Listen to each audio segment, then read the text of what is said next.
So this video will make you question everything. So remember, this is for entertainment purposes only. Let's check them out. The eruption of Mount Vesuvius in 79 AD is one of history's most catastrophic volcanic events. And to this day, even after 1,900 years, we continue to unearth the most unexpected things that shed light on this tragic mark in history. From a cast of a mother and son to the dogs of Pompeii, here are 20 shocking things recently discovered in Pompeii. Number 20. Unknown date. Mount Vesuvius, located near the Bay of Naples in Italy, was thought to be a mountain rather than a volcano by the people of Pompeii. They were unaware of the danger looming over them. The volcano had been dormant for centuries, lulling the residents into a false sense of security. Wow. This tragic eruption of Mount Vesuvius is often cited as occurring on August 24, 79 AD. Well, Can you imagine living next to something, letting your guard down, not even thinking it was a volcano, thinking it's just a mountain? You got a great view of a mountain living there. You probably thinking it's so beautiful. And then one day out of nowhere, it just erupts and destroys everything. for so long, this has been the case. But over the years, it has been a topic of debate and research, with recent studies suggesting a different timeline. The traditional date of August 24 comes from the writings of Pliny the Younger, who provided a first-hand account of the eruption, and you'll hear more about him later. For now, let's focus on the exact date when the volcano ravished Pompeii. As history often reveals, initial accounts can be proven wrong by new evidence. Recent archaeological discoveries, such as preserved food items and clothing, suggest a season different from late August. For instance, an inscription in Pompeii points to a date later in the year, possibly in October or November. This newer evidence has led to a re-evaluation of the timeline. The discovery of autumn fruits in their prime and heavy clothing among the ruins suggest cooler weather, inconsistent with August's typical climate in the region. Furthermore, the inscription, found on a house being renovated, dates the work to mid-October, indicating that the city was still active and undergoing construction just before the eruption. Perhaps, along with the exact date of the disaster, there's more to Pompeii left undiscovered. Before we go on, How many, do you think that's possible today? I think so. That we could be living next to something we consider a mountain or a huge hill or something like that, and it's actually a volcano. You know, volcanoes can sprout up anywhere as it is, but something that's already there and we don't know, scary. like this video, smash the subscribe button, Scary. and click the Scary. notification bell right now. Number 19. Eyewitness. Now let's get back to Pliny the Younger.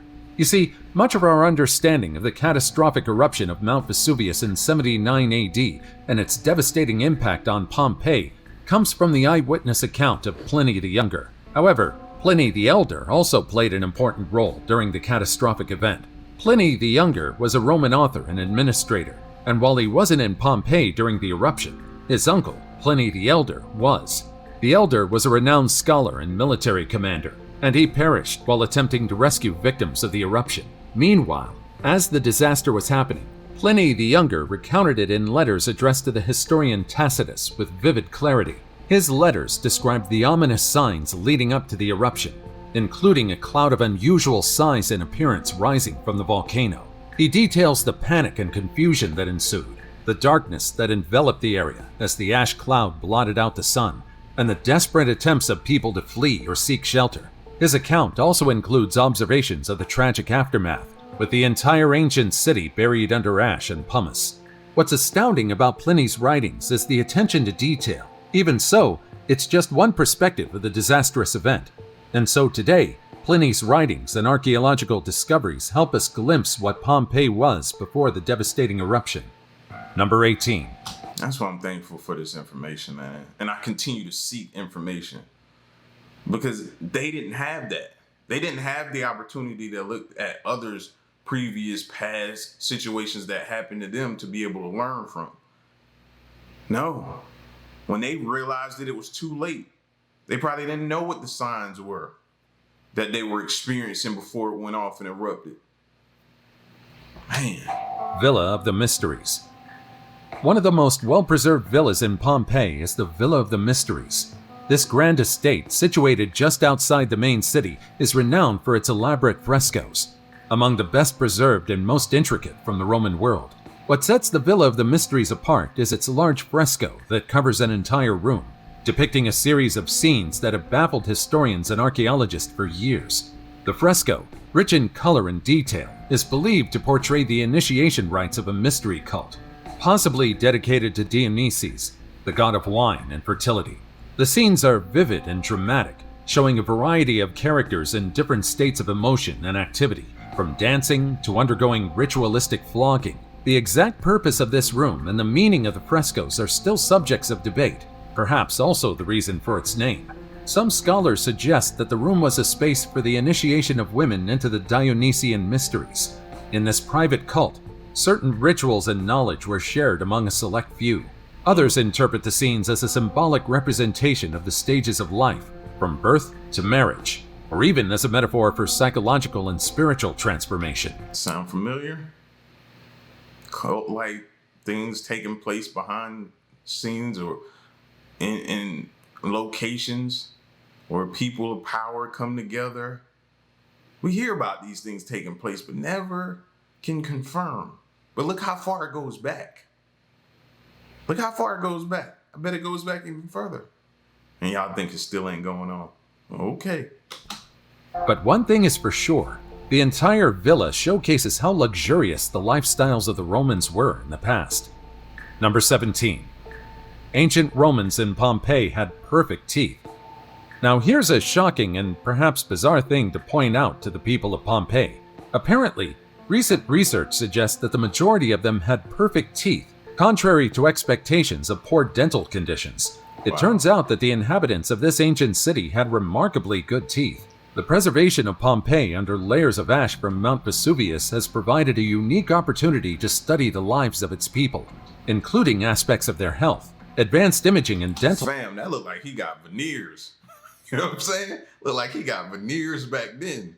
Examinations of the remains have revealed a lack of cavities and gum disease prevalent today. But what's the reason for this?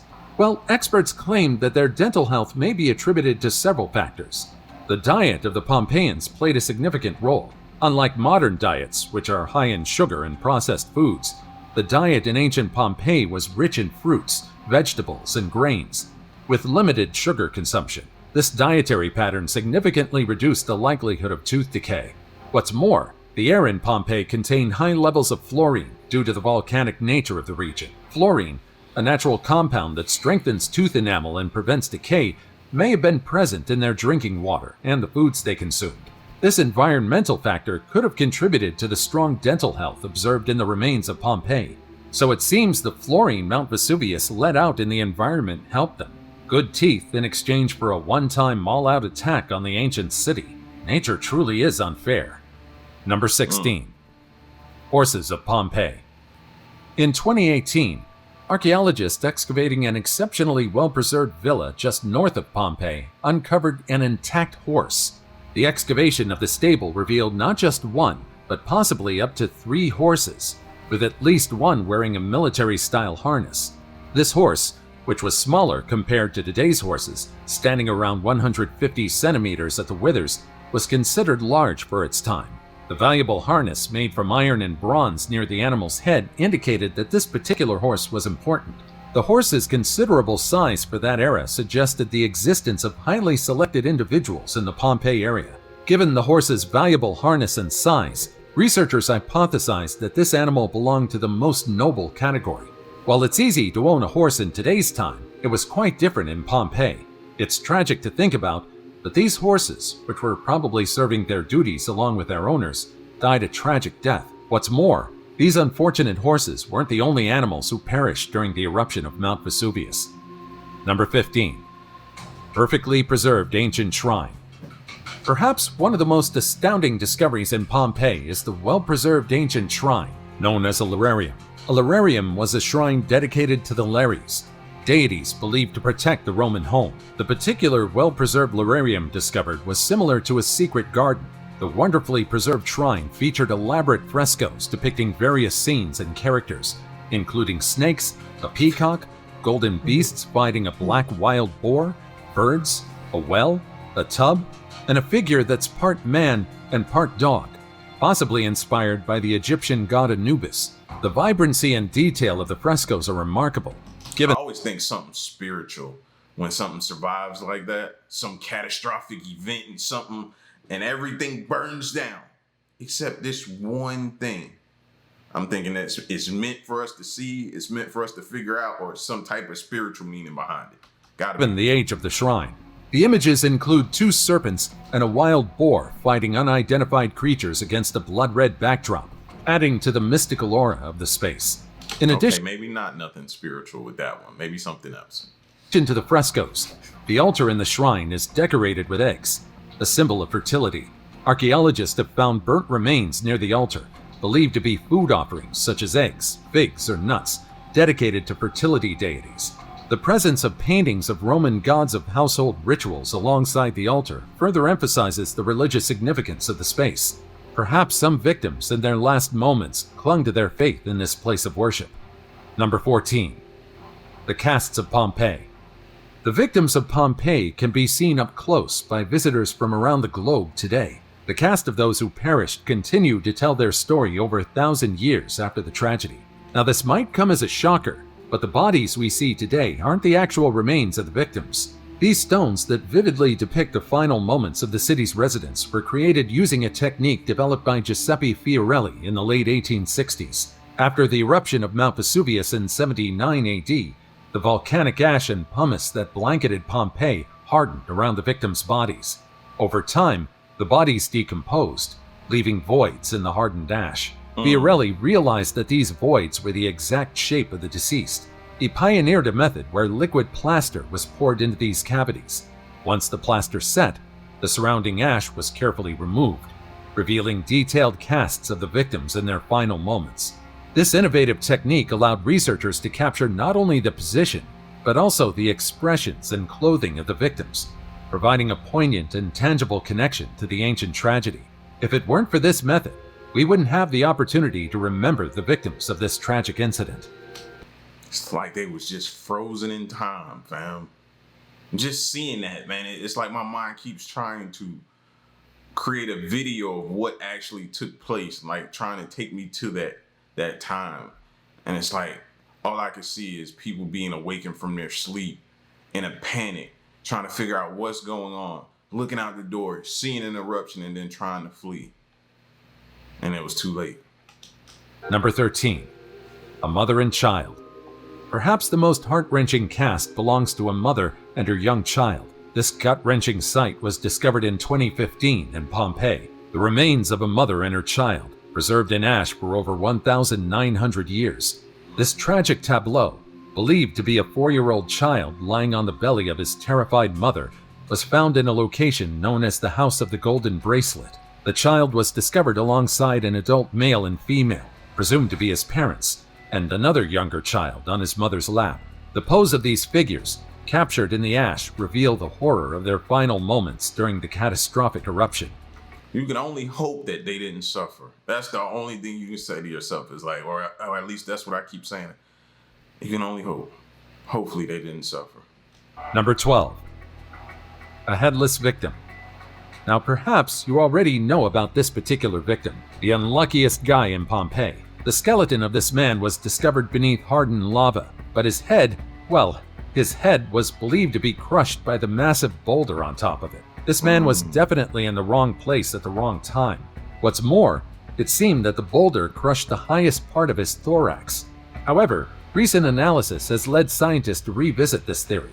After removing the rock, they found that the man's skull was entirely intact, contradicting the initial assumption of a violent death by crushing. The identified remains included the upper part of the chest, upper limbs, skull, and jaw.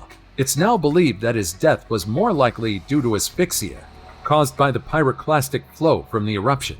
But his nickname as the unluckiest man in Pompeii remains, and he is just one of many victims who died tragically during the disaster.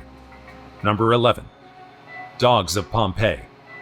A lot of people often claim that nothing makes them tear up more in a movie than an animal being hurt, or worse, passing. Well, I relate to this. A protagonist can easily die in a film, but once an animal companion dies, you can be sure that I would be incredibly distraught. Perhaps that's why this cast of a dog in Pompeii continues to touch many hearts. Found on November 20, 1874, the dog was a guard dog tied to a post in the house of Marcus Viconius Primus. It was discovered in the atrium, an area designed to collect rainwater. The dog's cast showed a collar around its neck, indicating it was tied up and unable to flee or run when the eruption began. For those among you who have pets, perhaps the story of this dog is more heart-wrenching than the others. After all, it's hard to imagine how helpless some pets would be without their owners. As the ash began to fall in the atrium, filling up the space, the dog was unable to escape and suffocated, dying from being buried alive. It's sad to think about how badly this little one suffered before passing on. But well, I'm sure he's forgotten about the pain and is now enjoying the afterlife. Number 10. Garden of Fugitives. The Garden of the Fugitives in Pompeii is one of the most significant and poignant archaeological sites within the ancient city. Located in Region 1, Insula 21, it contains the casts of 13 victims of the eruption of Mount Vesuvius in 79 AD. This area, which once comprised more townhouses and had largely been converted into a vegetable garden and vineyard, is near the large palaestra and just inside the Nocera Gate. It's been replanted in modern times to represent the original contents of the garden. The fugitives were discovered by Amedeo Mauri, the superintendent of Pompeii, and they were uncovered in 1961. The victims, initially found in 3 smaller groups, were discovered as hollow cavities where the flesh had decayed away. By filling these cavities with plaster of Paris, the forms of the victims were revealed. These casts were initially found in separate groups, but are now displayed in one long line. Number 9. Pregnant women. The discovery of the skeletons of a 36-week-old fetus were found near Pompeii. During prior excavations, a small bone was identified as belonging to a perinet, suggesting a full-term fetus or a very newly born child. Subsequent excavations focused on the abdominal cavities of female skeletons, leading to a significant discovery.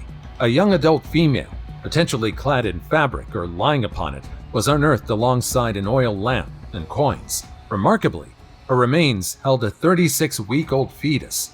The preservation of the fetal bones, including tiny structures from the hands and feet, was exceptional, enhancing our understanding of this important archaeological find. Number 8. This earth can be so cruel, man.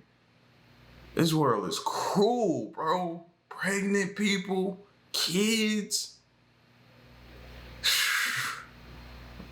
And then you think about it like, this was one of those resets.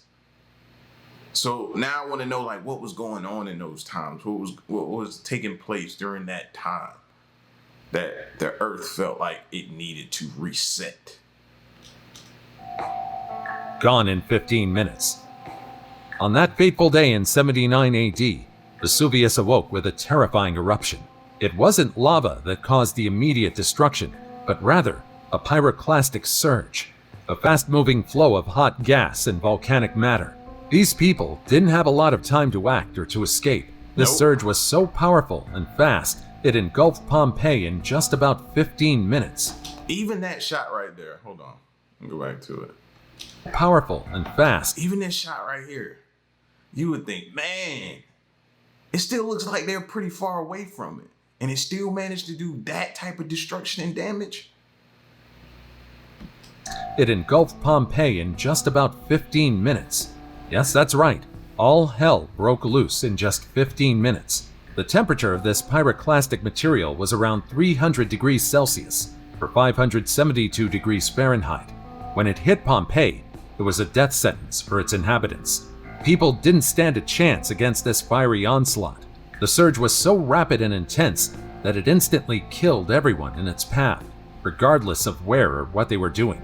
What's perhaps most haunting about the tragedy of Pompeii is the way the victims perished. The intense heat caused instant death, but it also preserved the bodies in their final moments. People were found in poses that suggested they were caught completely off guard. Some were sitting, some lying down, others in the middle of everyday activities. This gives us a glimpse of the last moments of those who perished. Nature truly is powerful and unpredictable. Nothing can wipe away an entire city faster than nature, and perhaps humanity itself. Number 7. Pompei and Bread. Now let's take a break from the doom and gloom, shall we? Let's talk about bread. Yes, that's right, bread. Recent discoveries suggest that the people of Pompeii love to eat food, and they often did so by buying it from street vendors. To begin with, Pompeii is known to be a bustling Roman city known for its sophisticated lifestyle and culinary diversity, a fact that has been beautifully preserved through the remnants found in the city. A walk through the bustling streets of Pompeii would have probably been a pleasurable experience for a foodie, with the aroma of food wafting in the air. This was a daily reality in Pompeii, as evidenced by the detailed bread frescoes found in the ruins. The artworks vividly illustrated the bread-making process done by ancient Romans, from the kneading to the final baking process. Among these remnants were the bread frescoes and a carbonized bread loaf, unearthed intact from a stone oven. The frescoes depict a type of flatbread resembling a modern pizza. Well, it's not surprising that people back then loved bread and even pizza, because who doesn't? At least, experts initially believed what they saw in the frescoes was pizza, but it turned out to be something different, just a common circular flatbread covered in fruits and nuts, missing pizza's signature cheese and tomato. So yeah, we can't attribute the invention of pizza to the Pompeians. Number 6. Public laundry. Have you ever thought about how people over 1,000 years ago did their laundry? I've mentioned that the Romans in Pompeii loved to go out to eat. Well, they also liked to go out to do their laundry. In fact, they had public laundromats. The 2,000-year-old public laundry is among the buildings in Pompeii that became part of a restoration project that amounted to a staggering 105 million euros, or about $115 million at the time. The ancient laundry... They make us look bad. We do our laundry in a little room inside our home. A little small little room that can fit a washer and dryer. They got a whole building. Featured large tubs, stone basins, and stands. Here, people washed their clothes, dyed them, and even ironed them. Now here's a shocking fact. Did you know that the Romans used urine to clean their clothes? Whoa. Yep, you heard that right. Urine, particularly because of its ammonia content, was a valuable natural resource in ancient Rome. Ammonia... So wait a minute. Let me get this straight. You had people from all over the city just come around, and it was a place for them to urinate so that you could use it? I don't know how I feel about that, man. I guess back then you didn't know any better. They had been doing it for so long that it was normal to them. They didn't think nothing of it. But these days and times, bro, no thank you. Ammonia, a compound found in urine, is an excellent natural cleaning agent. It helps remove stains and dirt from clothing, making it a useful resource in the absence of manufactured soaps and detergents. The collection and use of urine in laundry was quite systematic. People collected urine from public urinals or directly from households. This urine was then used in laundrettes or public laundromats. The process involved soaking the dirty garments in large vats containing water and urine. The ammonia in the urine would break down grease and dirt, effectively cleaning the fabric. Thankfully, we now live in a time when soap, bleach, and detergent are easily accessible. Yeah, but bump that. I want to know if that's true or not. Now, mind you, one of y'all may have to let me come live with y'all for a couple weeks, because what I'm thinking about doing is just going to grab my dirty clothes basket, putting it in the tub and letting it rip all across that and see what happens. You know, it may take me a few days to kind of fill it up, then put it in there and see what happens. But not tell Queen about it. I'm just gonna do it and see what she says. That's why I might need a couch. I may need a couch for one of y'all. You know what I mean? I might need to shack up with somebody for a little while. Number 5. Local cuisine. I would say that one of the most intriguing and exceptionally well-preserved discoveries in Pompeii is that of an ancient snack bar known as a thermopolium. The thermopolium, akin to modern-day street food stalls or fast food counters, was an integral part of Roman urban life, especially for those who couldn't afford a private kitchen or were too busy to cook at home, much like most of us today. So what's on the menu? Well, archaeologists found traces of snails and other typical Roman fare. Snails were a popular delicacy in Roman cuisine. They were often cooked with various herbs and spices, offering a tasty and nutritious meal. Fish, too, played a significant role in their diet. And of course, there's also bread. Another amazing thing about these stalls is that they often feature large jars, known as dolia, embedded in the counter, which would have been used to store and serve hot food. This setup allowed for the quick serving of ready-to-eat meals to customers. So technically, fast food existed in Pompeii. Number 4. The middle class. In 2022, archaeologists unearthed a middle-class residence in Pompeii, showing a stark contrast between the social levels at the time. 4 new rooms in a middle-class home were excavated, revealing an array of everyday objects that contrast starkly with the more opulent artifacts typically found in the lavish villas of Pompeii's wealthy residents. This recent excavation has provided a snapshot of middle-class life at the moment Mount Vesuvius eruption buried the city in AD 79.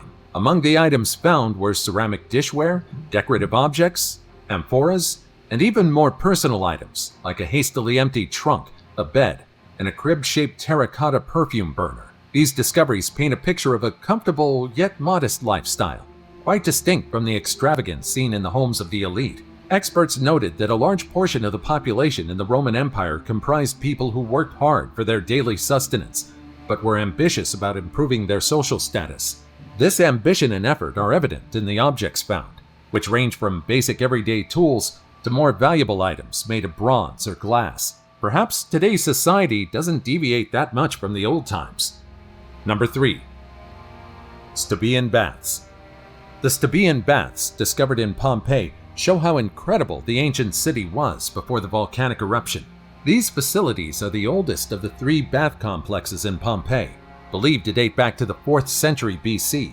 The layout of the Staubian Baths reveals much about Roman architectural design and the importance of bathhouses as public spaces. It was complete with different rooms with different heating and temperature. The Romans also weren't stingy with artworks decorating the entire structure. Just imagine how relaxing. That's what I was sitting here doing. I was in awe of the building. Not just the fact that it's still standing after all these years, but just imagine what it looked like before all the damage to it. Oh, yeah. I think I could have lived with the Romans, bro.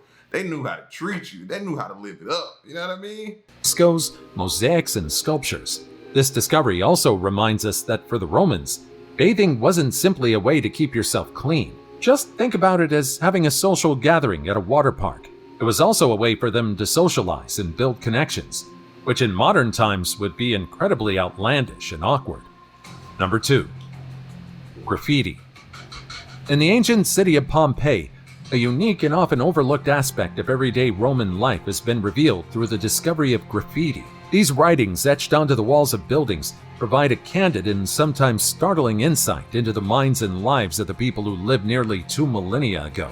What's most striking about this ancient graffiti is its uncanny resemblance to modern expressions of thought and emotion, demonstrating that in many ways, people of the past were not so different from us today. The graffiti of Pompeii covers a wide range of topics, from the profound to the profane, the political to the personal. There are expressions of love and affection, political endorsements, event advertisements, and even simple declarations of presence. So-and-so was here. In a way, these scribblings are akin to the modern-day use of social media, where people freely express their thoughts and experiences for others to see. Some writings are probably too, dare I say, crass to mention in this video, but there are also a lot worth noting. For instance, just imagine that almost 2,000 years ago, 2 men wrote this in a bar. "We 2 dear men, friends forever, we're here. If you want to know our names, they are Gaius and Aulus." Another also wrote, "The finance..." Men we're always getting our feelings when we're drinking. We drinking with a buddy, you get in your feelings, man. This officer of the Emperor Nero says this food is poison. And of course, there's always graffiti with the subject of love that reads, "Secundus says hello to his prima, wherever she is. I asked my mistress that you love me." And another, "Cruel Lalagus, why do you not love me?" There's also this writing that says, "Gaius Sabinus says a fond hello to Statius. Traveler, you eat bread in Pompeii, but you go to Nuceria to drink. At Nuceria, the drink is better." Back when Yelp and Google reviews weren't a thing, this was probably how they left their comments. And my favorite, written in the atrium of the House of Pinarius, "If anyone does not believe in Venus, they should gaze at my girlfriend." Isn't that the sweetest thing? And now it's time for today's topic. Scientists discovered shocking new details in Pompeii that change everything. This body was discovered in Pompeii, who looks to be the remains of a poor man trying to escape the pyroclastic flows. However, after examining this body, researchers arrived at a theory. Some suggest that contrary to what we thought, most residents didn't perish from asphyxiation or suffocation. Instead, a lot of them were subjected to a lethal thermal shock. They perished after being exposed to extreme heat. And so, it seems this man had no time to suffer and died an instantaneous death. It seems that as we learn more about Pompeii, the more tragic and pitiful it becomes. Number 1. Embracing lovers. Just like the unluckiest man in Pompeii, this cast is probably something you've already seen or heard about before. The plaster cast of two figures in the ancient city known as the Embracing Lovers, or should I say, Embracing Friends. For years, the Embracing Lovers have captivated the world's imagination. Discovered in the early 20th century, these figures were found in an eternal embrace, seemingly capturing their last moments together as Mount Vesuvius eruption sealed their fate. Initially, it was assumed that the bodies belonged to a couple or two maidens. However, modern scientific techniques such as DNA analysis and advanced scanning have shed new light on these two doomed individuals. The revelation that both of them are male invites us to rethink the nature of their relationship. Were they brothers, friends, family, or perhaps something else? Regardless of the truth, this embrace, immortalized in the volcanic ash, transcends time, showing off a moment of compassion, care, and perhaps desperation as they face the catastrophic eruption together. As our methods and understanding deepen, we can revisit more of history and learn about stories that probably would have been lost in time otherwise. Pompeii truly is a land filled with memories frozen in time. Which of these stories intrigued you the most? And do you have any fun facts or not so fun facts about the disaster of Pompeii? If so, share all of them in the comments down below. Also, check out our other cool stuff showing up on the screen right now. And I'll see. I never knew that about Pompeii. Heard about the eruptions, but never really seen like the cast of people looking like they've been frozen in time from the incident, man. That's just tragic. You know what? The entire time they're showing it, my mind is just like trying to think back to those times over and over. Just like, man, could you imagine, bro? Like I said, could you imagine if it happened when you were asleep and you being woke up out of your sleep, not even knowing what it was? You don't even know it's a volcano yet. You just know something is wrong. Something's happening. And then you don't have the time to get to safety, man. That's just tragic, bro. That's a tragic, tragic, historic event. Jeez, man. Listen, man, y'all get at me in the comment section. Let me know what you thought of this video. And did you know? Have you seen this? Put it in the comment section. Stick around and stay tuned. Till next one, I'm gone. Peace.